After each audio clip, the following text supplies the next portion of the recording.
The last speaker is Miss Akane Hachiya, representing the University of Tokyo.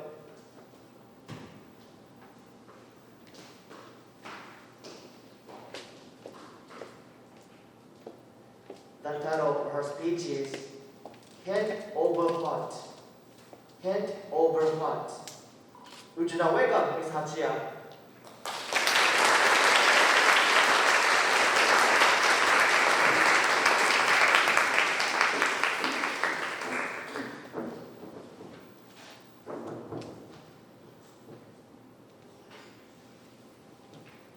Thank you, the Master of Ceremonies and honorable judges. Good afternoon, everyone. Thank you. It was a cool morning. People are starting to have breakfast and leave for work. This is emergency alert from Chugoku military region. 3 fighter aircraft are approaching. During these announcements, an intense flash of lights emitted at a height of 600 meters. Then, a fireball with a radius greater than 200 meters and a sensor temperature higher than 1 million degrees Celsius developed and exploded, followed by the heat and radioactive rays. It was the atomic bomb. Today, I would like to talk about peace without any use of atomic bombs. In August 1945, atomic bombs were dropped in Hiroshima on the 6th and Nagasaki on the 9th. The bombs instantly burned out the cities and killed hundreds of thousands of people. The radiation cruelly forced them to suffer until they died. More than 500,000 people have died of atomic bombs and the after effects until today, according to Hiroshima and Nagasaki cities. One day, my grandmother told me that I am a grandchild of an atomic bomb victim. She survived the atomic bomb in Nagasaki when she was only 4 years old. Fortunately, she was playing at the shelter with her 2-year-old sister, so they survived. However, all her other family members, her parents and 2 older brothers, died. This was just the start of suffering.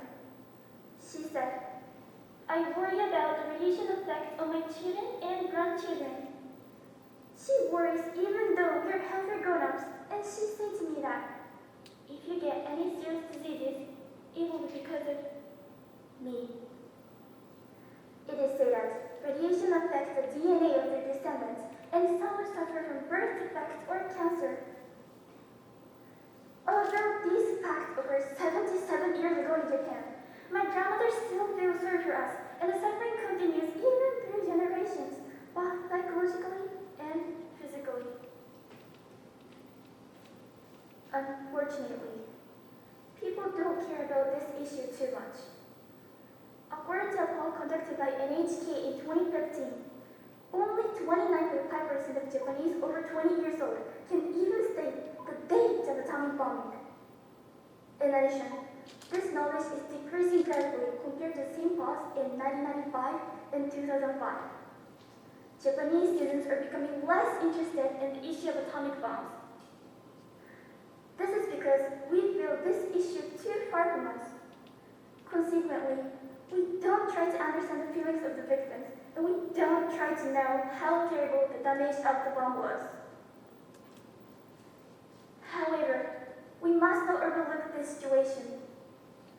Such ignorance may lead us to be indirectly involved in atomic bombings, because if we don't recognize that this is our issue, we might not understand the real danger of nuclear weapons. In the worst case, people may treat them just as strong weapons without considering the suffering they cause. To make matters worse, we cannot procrastinate about this issue. The technology of nuclear weapons has improved rapidly. Some nuclear weapons are said to be 3,000 times stronger than the ones used at Hiroshima. There are still more than 13,000 nuclear weapons around the world, according to the Civil Yearbook. Also today, Russia and Ukraine are in danger of starting a real nuclear war. Considering the situation that many countries, including Russia, have nuclear weapons, they are in danger of being used. What if the atomic bombs are dropped right now?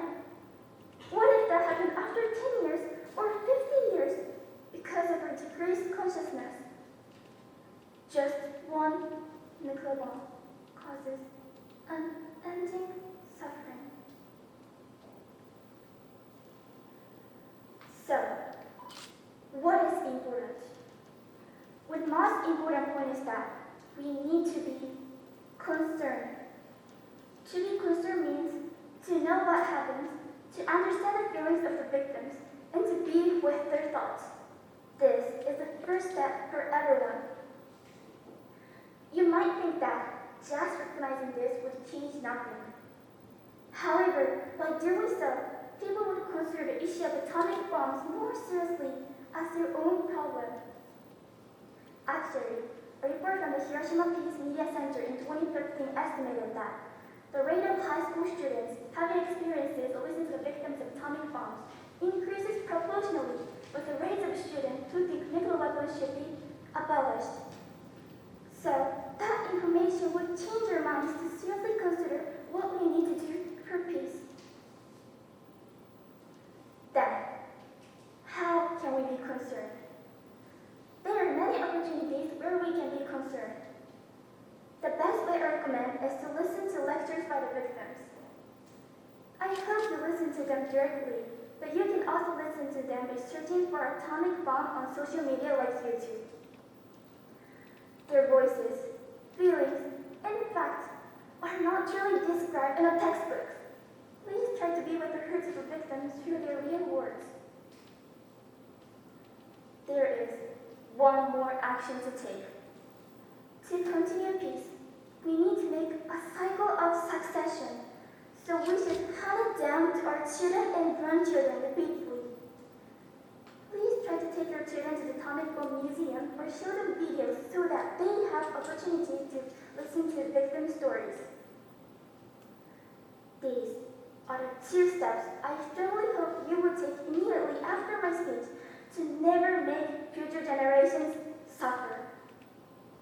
First, be with the thoughts of the victims of atomic bomb.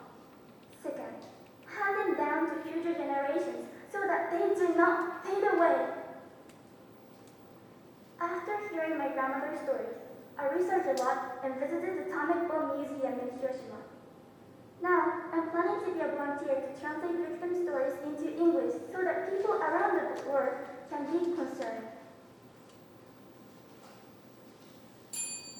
We are the last generations who can listen to real victims' voices. At the same time, we are the first generations who can hand over the roles of the victims to future generations. To prevent the use of atomic weapons in the future. It is really my honor to be a successor who might share similar DNA damage with a survivor of the bomb in 1945, and ask you to be a successor with me. Thank you.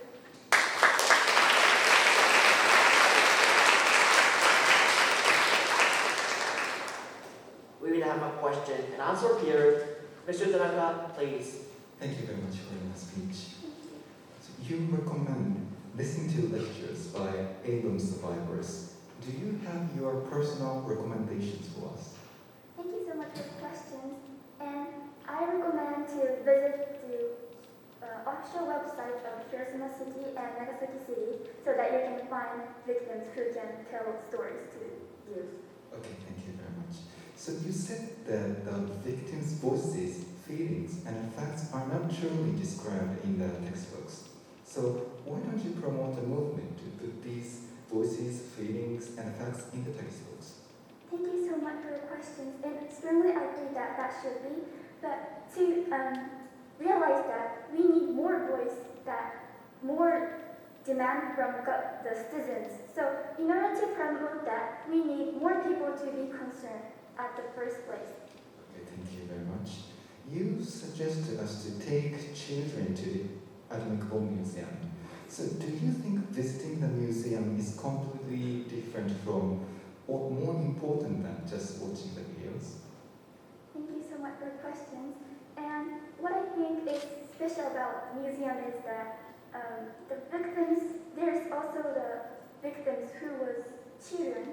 Like there's a exhibition of their clothes when they are exposed to radiation. And I think it is really important to see that kind of thing real. I see. Thank you very much. So you say we are the last generation who can listen to the real voices of victims in person. So it sounds to me that you are sticking to touching with the real voices in person. But is it also okay if we just see the article of what they experienced on news and listen to recorded stories on SNS? Thank you so much for the questions. And it is okay to use some other devices, but we are the last, so we should listen to them. And also, what I strongly hope to listen directly is that, from my experiences, that it's more easy to understand your feelings because my grandmother her voice was trembling and she was almost going to cry. And also, one more point, we can communicate with them by asking some questions or know more details. I think it is really important. Okay, thank you. You emphasize the importance of considering the issue of badminton more seriously. But how can we specifically know that people have become more aware of that issue? So what is the ideal situation for you? Thank you so much for the question. The ideal situation for me is like everyone be concerned, so everyone be listen to the stories. Also, people around the world, not only in Japan, and also they tell it to their children. This is the ideal situation for me. Okay, so just remembering the date when the atom bombs were dropped, or just having heard or read a story in some textbook is not enough, but it's the beginning.